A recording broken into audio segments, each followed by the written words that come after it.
ones that I had, so I'm fine. Okay, great.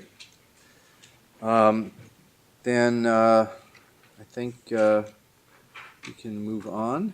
And item 5 is the fiscal year 2012 to 2014 audit plan updates. Mary Ann again. So after all that discussion of risk assessment, the results of all of that is what we call our update for the 12-14 biennial audit plan, and the proposed updates for the work we're going to perform in 13-14 take those risk assessments, implement them into the audit plan, and that becomes our guidance as we proceed into our next fiscal year. So I'd be happy to take any questions on the material at this point. Anybody? Harry? Nope, thank you. Okay, well, that one went quickly. Okay. So number 6 on the agenda is the committee self-assessment and charter review. Thank you. This is the committee's opportunity to discuss your own performance and assess the need for any committee charter revisions. Dr. Yetman and I are happy to provide any insight into the tool that we use to present the characteristics of an effective audit committee and how we see this audit committee functioning and meeting those characteristics. So I'll turn it over. Any questions? Mary Ann is too kind. Most of this is her work, not mine. However, I wish I could say it was because it's quite good. With that, I think one question you might want to ask yourself is, well, what do I do with this? Right? It's in this package, and it's got 2 columns, one on the left side there and one on the right side. And so what do you as board members do with this? Well, what Mary Ann and me a little bit did with this is to say, well, these are characteristics of an effective audit committee as objectively determined by outside organizations that are experts in this sort of thing. And that's the left-hand column. And the right-hand column is where we sat down and said, well, of the almost 30 things that seemed most appropriate for the CalSTRS board, are they getting done? So it's not like things were added only if you're doing them and things that you're not got left off. No, it's a list of the 27 things that seem to be the right things. And in the right-hand column is an assessment by Mary Ann, and to some minor extent myself, although I agree with them, of is the board fulfilling that obligation? So if we felt there was a big hole there, you can be sure that we would have brought that to your attention. But it shouldn't stop there. It should also be a tool that you should use individually. So when the meetings are over, sometime down the road when you're sitting around with nothing to do and you're looking for some exciting reading at night, pick this up and read down the left-hand column. Read those 27 things and say, all right, these are the things that this committee's supposed to be doing in a broad sense. And then read the right-hand column and say, all right, do I agree well, do I agree we're doing that? Because I hope you do. And if not, you should let Mary Ann know. And then if that is what you're doing and you agree with it, do you consider it to be sufficient? And if you don't, you should voice that as well. So I wouldn't put this high up on the urgency scale that you read it tonight. You have a lot to do and there's a lot on the plate, but at some point, it's probably appropriate for the committee to read through it and to make sure that you agree with it and you understand it. So I think it's not just an assessment tool for Mary Ann and myself. It's really for you. Thank you. Just add my kudos too. I mean, when Mary Ann put this item together, I sent her a note right away. I was impressed by all the work that does go on in the committee, but also it's a good disciplined approach to what are the effective behaviors of a board committee. I kind of regret we don't have a similar schematic, frankly, to define success in our other committees that we have here, because this is at least a good exploration of all the things that you do. Any questions or comments? Richard. Thank you, Mr. Chair. So, in putting this together, was there an area where, in your professional opinion, you thought the board should focus this committee should focus additional attention? Yes, please. Thank you. Boy, that's a tough question to answer. Let me tell you why. Because the issues ebb and flow. So the things that were important 1 or 2 or 3 years ago are different than the things that become important today. And so it's hard to answer that question in a static environment and say, well, geez, item 1-3 is we're not paying enough attention to. I think the question is, well, are the because that may pertain to something that was important 2 years ago and you did, but it might not be in the future. And so I would hate to say, boy, you're not doing 1.3 enough, but 2.6 you're doing too much, let's say, because that's not the case. It's hard to look at it that way. It's more appropriate to say these are broad guiding principles, and as the work of the committee ebbs and flows, as things are dynamically changing, which you might not think that they actually would in an audit committee. I mean, don't you do the same audits year to year, right? But in fact, they do. The issues do rise and fall over time, and what becomes significant becomes insignificant later on. So I think it's hard to answer that question, but I will tell you this. If I saw any holes, I would have already talked with you. Fair enough. So systemically, is the work plan laid out in a way that touches on key decision points and review points on an ongoing basis to adapt to those sort of changing dynamics? Mary Ann, whoever. Right now, that would be our next item to talk through that work plan, but right now, right now, I believe it is being addressed, but that's certainly something the committee should consider. If there's something else in the work plan that you see is missing. The idea of item 6 was to both look back, but also to consider as you move forward in your work plan. Thank you.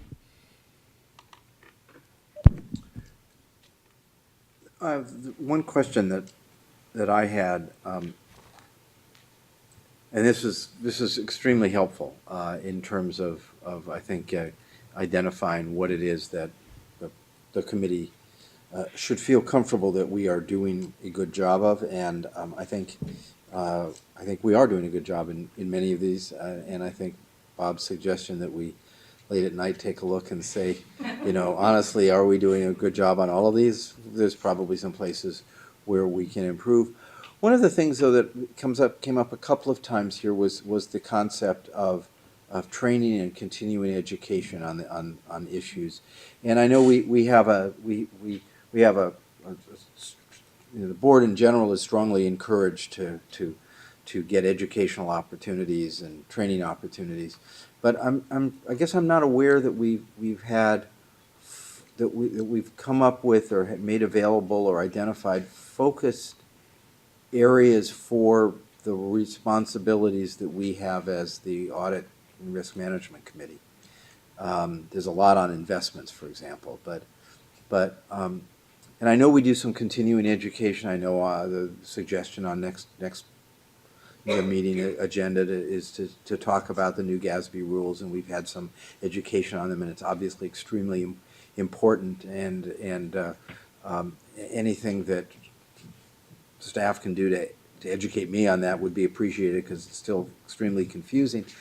But I think that what it means to be the audit committee, because none of us are, I don't know, maybe Richard is a CPA, but I don't think, no, okay. I don't think any of us are, which is why we've got Dr. Yetman, who plays a very important role. But I wonder whether there's a way to come back to this committee with other training opportunities that might be very specific, more specific to what this committee does. It's been a couple of years, actually. Bob did some for the committee some time ago, hasn't it? It's been about, at least maybe 4 years, 3 or 4. So, yeah, and we've had a few of the big four come in at times with best practices around audits committees and things like that. But there's been a lull, so good point. Yeah, it's been a while. Anything else? Okay. Then move on to item 7, committee input for fiscal 13-14 work plan. And this is the proposed 1314 committee work plan, and certainly we're seeking your input on any particular items that you would like to see brought to the committee, or any, just in general, any comments about the work plan itself. Richard, just for your benefit, because this is your first cycle with us, this is actually just the first bite of this discussion. We've learned it's good to at least talk about it before July, and then at the July board meeting, each committee goes through its 12-month plan by month to kind of talk about what the big issues are. So it's meant to kind of get narrowed down maybe today, but then at the July meeting, a real discussion takes place on the record to saying, this is how we want to allocate our resources for each committee at the July meeting. So the July meeting has a very different structure to it than all the other meetings. It's focused on business plans and looking out for the next 12 months.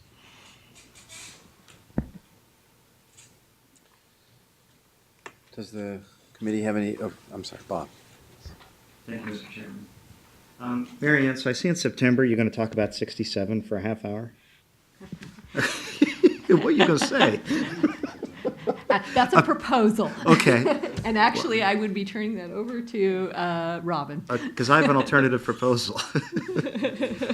No, clearly 67 is important for the board to get some understanding of, because it affects funds directly, CalSTRS directly. But I also think it couldn't hurt. I know you've already done 68.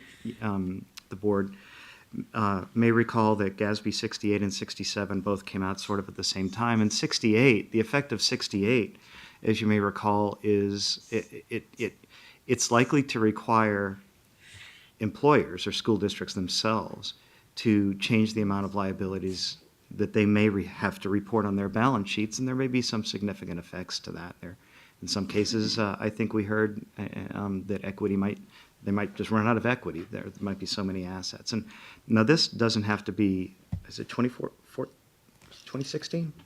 When's this got to be done? So GASB 67 is effective for us in fiscal year 13-14, so Okay. this fiscal year that we're about to start July 1st. The reason we labeled it, so I think it might just be a labeling Okay. problem rather than an intentional limitation in terms of the pension plan reporting.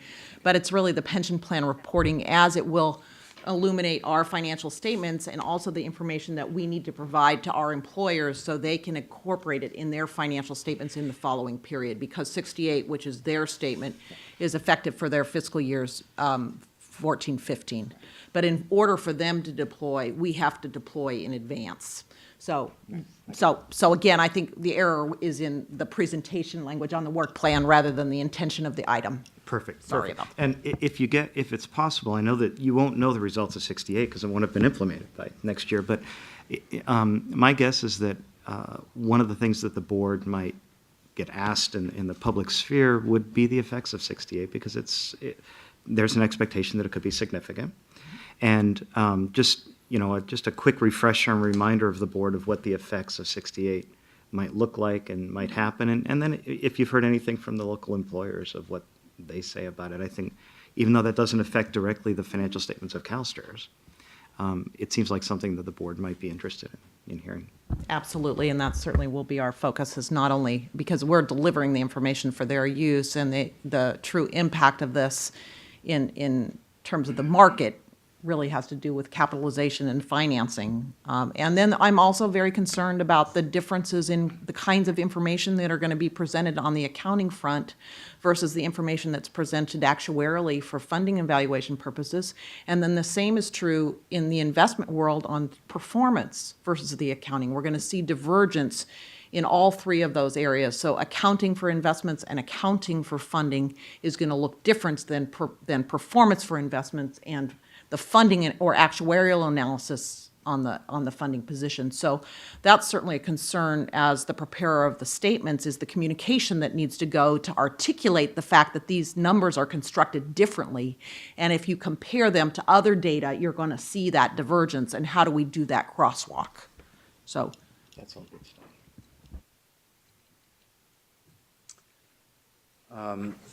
I have a question. If you look on ARM 53, the second to the last bullet point,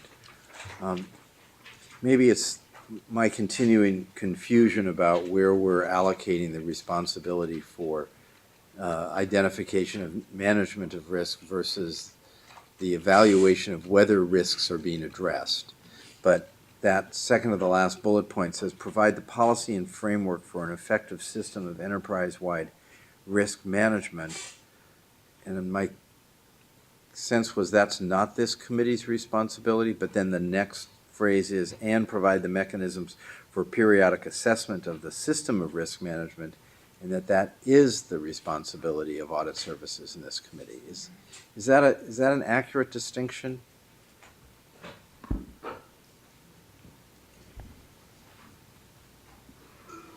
I was going to say yes is an accurate, from my perspective, yes is an accurate. Sorry. On ARM 53, the second to the last bullet, it says that there's sort of two things there. Provide the policy and framework for an effective system of enterprise risk management. And then second, and provide the mechanisms for periodic assessment of the system of risk management. And it seems that the committee's responsibility is the second, but that we kind of decided that that it's the full board's responsibility for the first. I just want to get clarification, and maybe that's going to factor into the conversation we have at the full board in September. Yeah, I'm looking at that with you. Yeah, on the first clause, I think some of that weight, I assume you're saying falls on management. It Or we falls say- on management, and I also think that On the policy side of the board, but, and the full board, right, Right. right. right. So that That's what I would have so- said. Yeah, yeah, but, okay. and part of Okay. delivering that framework, I guess I Yeah. would argue is the job of senior management in the Right, organization. right. Right. And then audit services and ARM You're right. does the sort of does the assessment of whether risk management is being done. And what I would point to is this was this is the language currently sitting in the charter. charter, right. So certainly the opportunity here is to revisit the charter. So maybe the charter is inconsistent with where the board went in its risk management workshop. And that's, Bob, does that make sense to you, that distinction? Okay. So the charter, these words from the charter carry over from a long time ago. Yeah. And obviously, the way in which management, the way in which risk management is being dealt with at CalSTRS is an evolving process. Right. And it may well be that revisiting the charter and aligning it with those changes is appropriate. My only suggestion would be to say, well, at what time? How soon do you Right. want to jump in and redo the charter? Right. Should you wait and see how it sort of shakes out and how it evolves at the management level? Okay. And then at such a time, and that may be 6 months, it may be several years. Right. And then revisit the charter and say, okay, but as you point out, it does, is this board responsible for the policy and framework for an enterprise risk system? Well, probably not in the way we think of enterprise risk systems today, but maybe it was in the way when this was written many years ago. We think of enterprise risk systems very differently now, sort of being this comprehensive, all-inclusive risk system that takes into account every business unit, and that's clearly not what the committee does. And it's Right, but it is the responsibility of the committee, and then to say, is risk management being addressed? And, if we focus that that's our responsibility, then I think it's a little clearer how to decide what should be in our work plan, and a lot of the items that were on the agenda beforehand are a little clearer in terms of what audit services in this committee's responsibility is. So, Brian? I just wanted to ask if in looking at this, if the language contemplates a role for the ARM committee to inform the process on the board's policy framework. In other words, as the experts on these types of issues, is it not necessarily providing a policy and framework, but informing the board or bringing issues to the attention of the board for them to then include it in their policy and framework? And whether or not, and just raise that in case there is, if you're thinking of revising the charter, you may want to consider that, because there is. I think you delve into issues much more deeply here than the board overall. And I do think that you almost have a expert point of view on some of these risk issues that you could bring it to the board and then let the board assume responsibility. But that's just a suggestion. I think that's a very good thought to consider as we, try to refine the role of this committee. But I think it has to be consistent with what I think the board did decide, which is that ultimately oversight of risk management is at the board level, not at the arm level. But you're absolutely right. I mean, this is a committee that then still does have. We're not just an audit committee. We're a risk management committee. We do have responsibility in that area, and I think that's a good thought to consider. So, any other thoughts or questions on this item? Harry, anything? No, Paul, thanks. Okay. Then I think we can move on to the audit director's update. Thank you, Mr. Chairman. At this time, I'd like to turn my update over to Robin Madsen, our CFO, and to give a brief status update on the financial reporting process for this year. And she will be joined by Kevin Smith. He's a partner with our financial audit, our external financial audit firm of Crowe Horwath. So we wanted to provide the committee with our early assessment of the timing for the financial statement presentation and the audit results, which are typically due in the late summer, early fall cycle. So just to recap, the target deadlines that we work with is that we have a requirement to submit legal basis financials to the State Controller's Office on August 20th. Our GAAP financial statements in draft form are due on October 1st, and our finalized GAAP statements are due audited on October 15th. Where we are currently is that we've been in the process of completing a limited set of financials for the third quarter of fiscal year 12-13, and our target date to complete those was May 15th. We didn't actually finish them until the end of May, so that's a 2-week delay. And so based on that, I am concerned, and I think, I don't want to speak for Crowe, but I think we are jointly concerned about our timelines and our ability to meet those timelines. I don't feel that we're at the point where we can tell you for sure we're going to make or miss, or if we miss, by how much. But I wanted to make sure that you were aware of the fact that we do have early indicators that it might be a problem to meet those target dates this year. The Crowe has not had the opportunity to really look at or give us feedback in terms of the 3/31 financials. I will say that we are experiencing the results of the implementation of SAP, and we have been able to use it to prepare these financials, but our learning curve is steep and the data volume is significant. And so because of that, it has taken us longer than we had expected to generate these statements. I have asked staff to reflect on that experience and put together a detailed work plan for the preparation of year-end statements, which we typically do, but in light of the experience that we've had with the third quarter, to consider our typical planning targets and really reflect on the reality of those so that we can all have a plan to work from that is something that we can hit and provide you with financial statements on a date that we're expecting to. But I didn't want to not talk with you about the evidence that we have gathered to date on the timeline. I would concur with Ms. Madsen's comments. The only thing I would also add is your implementation is particularly something of this significance. This is not unanticipated. The delays that we're talking about and seeing in the preparation of the third quarter financial statements, we believe to be reasonable. So we're working with management, we're adjusting our timelines as well with the ultimate goal of issuing the proper financial statements. Bob, any comments? Yeah, Robin, when you said that there's a chance that a deadline might not be made, which this year's not any different, right? That's there every year, right?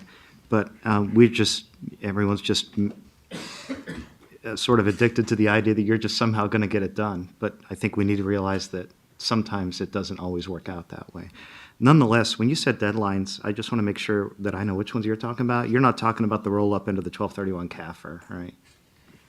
No, the deadline, I didn't label that one. The actual comprehensive annual financial report, our deadline is 12/31 for that. So the deadlines I'm talking about, though, are important in that they provide the input to the Department of Finance as well as the State Controller's Office for the overall state financial report. So I don't want to dismiss those deadlines as, as anything unimportant. They're very important, and we will, as soon as we have more specific information, as we gather more specific information, we have a process to notify those impacted parties, and we will absolutely do that. We actually were in conversation with the State Controller's Office today just to reaffirm the deadlines because they hadn't yet posted some things as updated for this fiscal year. We do have instructions from Finance on the balancing of our fund condition statements, and we're sensitive to that and want to be good stewards of those deadlines. So that's part of this conversation. I think, in terms of reflecting on probabilities of this point, I think we're all kind of in this 50-50 dance as far as the actual making of the committee meeting in November, which is where the board accepts the statements. I think we are at risk related to the 8/20 legal deadline. I mean, I think that's a risky deadline at this point. And probably even at the 10/1 draft, in terms of a draft that we might feel comfortable with, because I'm not sure we'll have Crow's feedback by then. So let me get my math right. If the 10/1 draft didn't come in, then it would be too late for the for the November board meeting, right? Well, the materials are due for transmittal in the middle of October. So there is some play in our schedule. The existing contract with Crow, and again, help me, Marianne, if I'm not trying to misspeak here, requires them to be finished by October 1, but there's probably 2 weeks of play in that schedule. Thank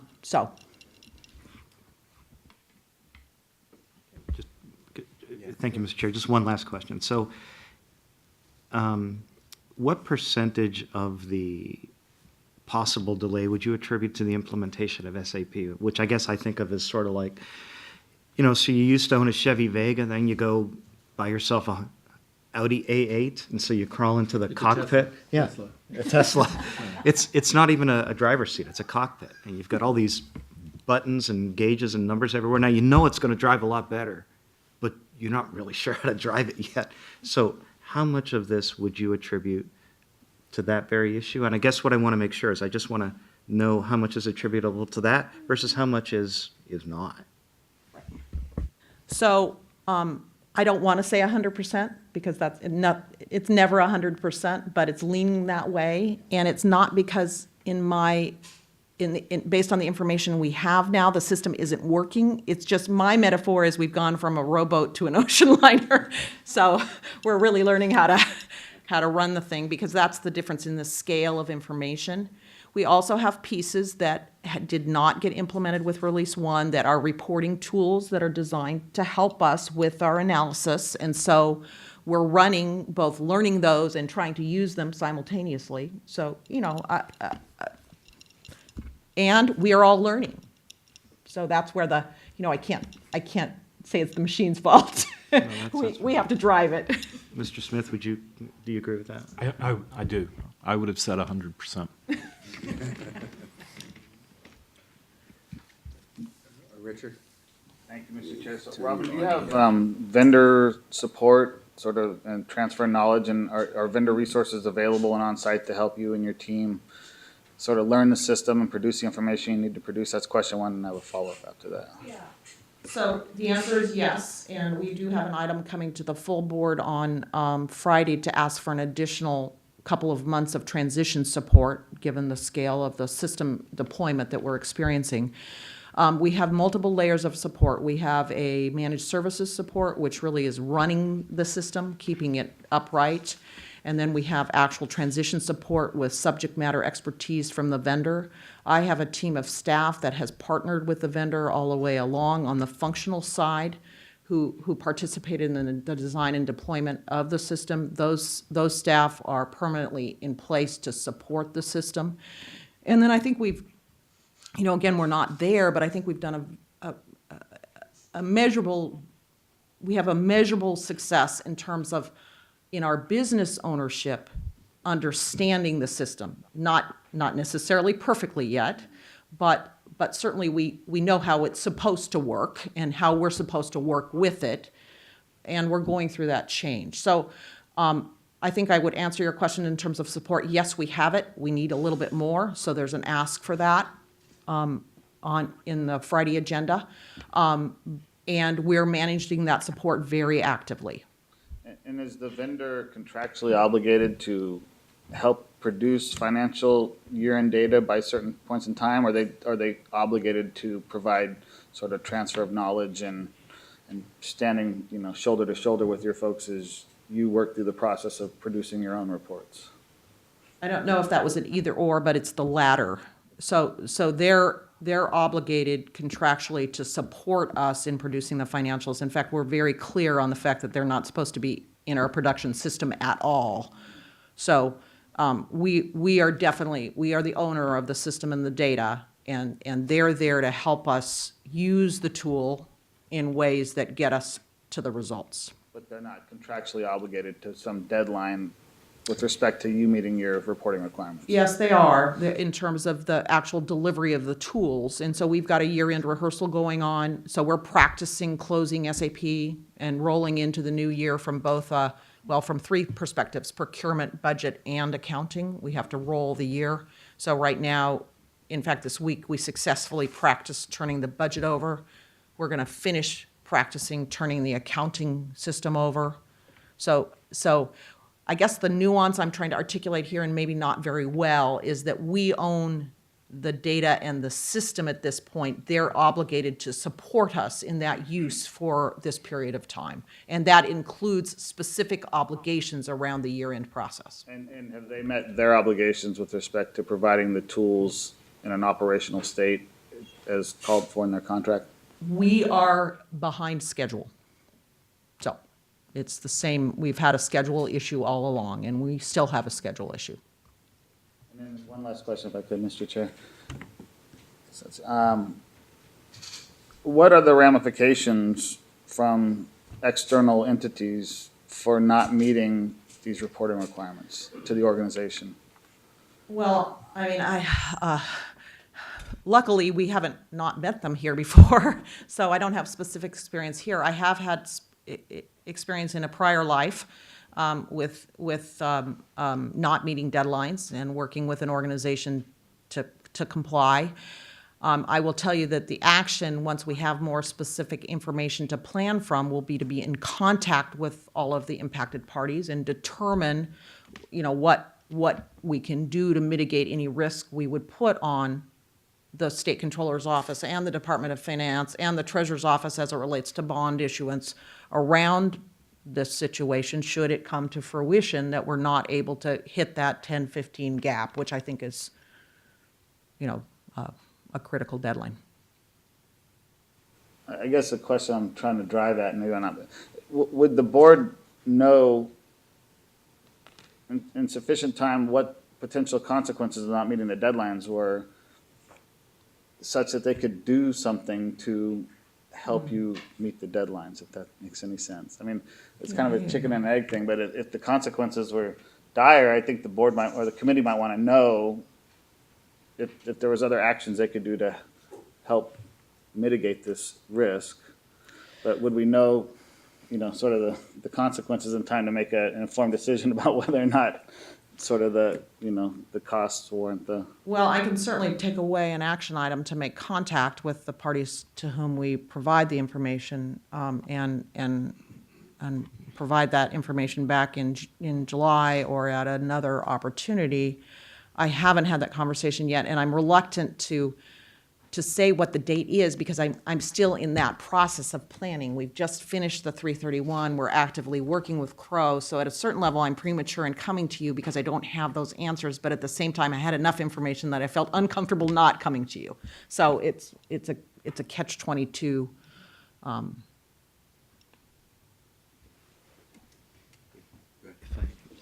So that's part of my job. So this is the time of year when it sort of gets fun for me and get interesting when I get to talk to the auditors and we get to talk about, auditing stuff. But one of those questions that I ask the signing partner, Brenda, and Mr. Smith as well, which is, where are we? Just 3 simple words, where are we? And they know exactly what I'm asking. And as soon as I find out that as soon as I find out anything, I'm on the phone with the chairman, and then, of course, it's his duty to share it with the board, but pretty close contact with them and him. So that's sort of a conduit by which information flows, and I don't know that I add much value in that respect other than that I kind of know what questions to ask, or when I hear things, I kind of, being a past auditor, I sort of know what things aren't that big a deal and what things sound like they might be a big deal. So I filter that information and then share it with the chairman of the committee on a pretty regular basis this time of year. So I have a phone call coming up with the auditors, and I'll be in that close contact. The one thing is that this committee is really supportive of the audit function and the accounting function, and so is there anything that the committee can do to help them? That's hard to say because even if it got to a point, is there something you could do? I guess what I'm saying is you want to help, and I get that feeling from you that you want to, geez, is there anything we can do to help? And the answer is, maybe, but maybe not, because the committee's been very helpful in letting the resources be put in place to get the job done, and there's not much you can do with the implementation of a new process. It kind of is what it is, and it's just going to take its own sort of time. But I do think that a reasonable question would be to ask, you don't want anything bad to happen, but if it did happen and it wouldn't be ready for the November meeting, would an alternative be the February meeting? Is that an acceptable alternative to the committee, or is there, I don't know what? Well, we'd use another meeting date. I mean, we actually hold meetings in December. There you go. We would meet soon after. There you go. There's the answer. Tentative dates always held in case there's events. So we'd be ready for that.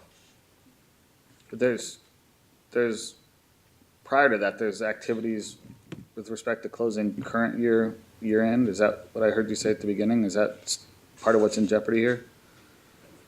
No, I'm not. So, we have a close coming up next week after next, or whenever the 15th is, the end of next week or early the following week for May, which will be a helpful indicator. And then we have another close that begins on the 11th business day in July, basically, which gives us time to assimilate information from our custodial bank and then do a little bit of analysis and work and then close. And then we go through a series of processes to reconcile all of our accounts back to our subsidiary Please pardon systems. the interruption. Your conference contains less than 3 participants at this time. If you would like to continue, press *1 now, or the conference will be terminated. Sorry. No quorum, I guess. Yeah. If you monitor the quorum, wow. A new feature. Harry, are you still with us? Probably not. Still there. Oh, wow, amazing. So maybe the best way to answer your question is that we are creating a work plan with very many intermediate checkpoints. So we will have an early warning system, both a prediction of the closure as well as an early warning system if we're not meeting that. And the emphasis right now that my staff are addressing is we've had this experience with the third quarter. Based on that information, what let's look at the plan and make sure that the plan is updated to reflect that experience. And then what does that drive out to? Based on that, we can talk with Crow about what that means to their audit plan. And we can come back to you with information that says, it looks like this is where we are. So we're in that process at this point. Thank you. So, Robin, you said almost everything is just the implementation, and Kevin, you said 100% is just the implementation. Is Grant Thornton still reviewing, doing oversight of this? Okay, at this point in this, and will we hear from them then at the I mean, that are we gonna basically hear the same thing, that they don't see anything other than sort of the implementation problem as opposed to a more systemic problem? So in terms of my preview of their report, yes, that's accurate. Okay. Yeah. Our ticket numbers, we have lots of ways to measure the system activity and where we are in terms of, there are a series of I'll just tell you, they're complex interfaces, and so I watch those every day to see how current we are or how lagged we are. We're caught up on that, which, that's very good news. We had been running 30 days behind, and we're now current. So the indicators are going in the right direction. I don't want to be too negative, but at the same time, it's a risk, and it would be remiss not to share it with you.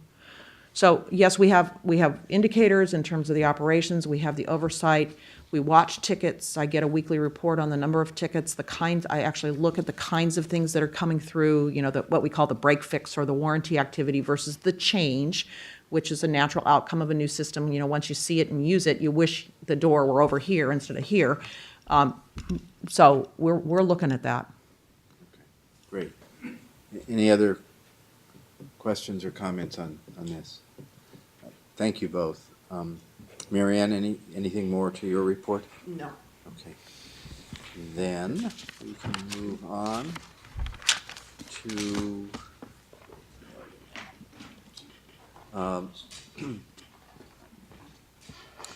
review of information requests.